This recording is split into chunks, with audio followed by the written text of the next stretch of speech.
রাখা, এমন কিছু ঘোষণা করা যা অর্ধসত্যের কাছাকাছি এবং সত্য থেকে বহু দূরে। স্বাভাবিকভাবেই তারা এ ধরনের কথা বলবে, এর মধ্যে নতুন কিছু নেই। এই বাজেট সারা ভারতবর্ষের আর্থসামাজিক পরিকাঠামোর উত্তরণের বাজেট, এই বাজেট প্রান্তিক মানুষের বাজেট, এই বাজেট তরুণ প্রজন্মকে আরও নতুন কর্মসংস্থান তৈরি করে দেওয়ার বাজেট।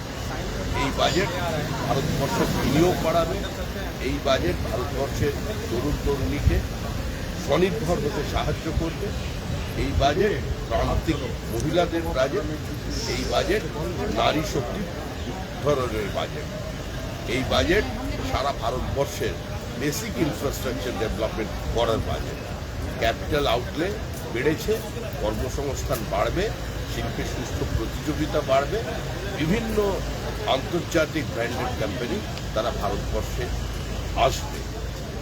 এই মেক ইন ইন্ডিয়াকে আরও বেশি শক্তিশালী করবে এই বাজেট। নিঃসন্দেহে এই বাজেট শিল্পের ক্ষেত্রে গতি সঞ্চার করবে। দাদা, বিরোধীরা বলছে কি এটাতে আন্ধ্রাকে এবং বিহারকে বেশি গুরুত্ব দেওয়া হয়েছে, যেহেতু যে দুটো ক্রাচেস রয়েছে যেটার উপরে সরকার চলছে, তাই আন্ধ্রা এবং বিহার বেশি গুরুত্ব পেয়েছে।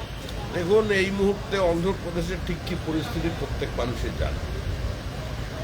অন্ধ্রপ্রদেশের এই মুহূর্তে নিজস্ব কোনো রাজধানী নেই। ঝাড়খণ্ড বিহার থেকে বেরিয়ে যাবার পরে বিহারের আর্থিক উত্তরণ কতটা হয়েছে সেটাও সারা ভারতবর্ষের মানুষ জানে। তো স্বাভাবিকভাবেই বিপরীত অর্থনৈতিক পরিস্থিতিতে থাকা দুটি রাজ্যের পাশে দাঁড়ানো এবং তাদের জন্য যদি কিছু এক্সট্রা অ্যালটমেন্ট হয়েও থাকে, এটাই তো সরকারের কাজ। সরকারের কাজ কাউকে ভিটামিনোসিসে আক্রান্ত করে দেওয়া নয়, যার শরীরে পুষ্টি আছে তাকে আরও বেশি পুষ্টি দেওয়াটা। এই বাজেটটি উত্তর পূর্ব ভারতের জন্য অনেক কিছু করেছে। এই বাজেট স্বাভাবিকভাবেই সারা ভারতবর্ষের মানুষকে এক করে দেখেছে। এটা একটা সর্বভারতীয় দলের পরিচালিত একটা সরকার, তার একটা হোলিস্টিক অ্যাপ্রোচ আছে। আমরা খণ্ড বিখণ্ডে বিশ্বাস করি না।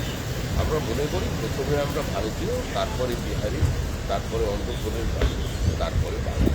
সেই দৃষ্টিভঙ্গি থেকে বাজেট তৈরি করা। দাদা, একটা অন্য কোশ্চেন রয়েছে। অভিষেক বন্দ্যোপাধ্যায় কিছুক্ষণ আগে বললেন কি শুভেন্দু অধিকারী বলেছিলেন কি যারা আমাদের সাথে থাকবে তাদের সাথে থাকবো, যেহেতু 12টা সিট পেয়েছে পশ্চিমবঙ্গে, তাই পশ্চিমবঙ্গকে বঞ্চিত করেছে। তার এই বক্তব্য সম্পূর্ণ অপ্রাসঙ্গিক। কারণ তার প্রতিদিন তার নেতারা, তার দলীয় কর্মীরা বিভিন্ন জায়গায় গিয়ে দাঁড়িয়ে বলছেন যে বুথে লিড পাইনি, বিজেপি জিতেছে, রেশন বন্ধ, জলের লাইন বন্ধ, কন্যাশ্রী বন্ধ, আরও কী সব সিট আছে ওদের, সব বন্ধ করে দেয়।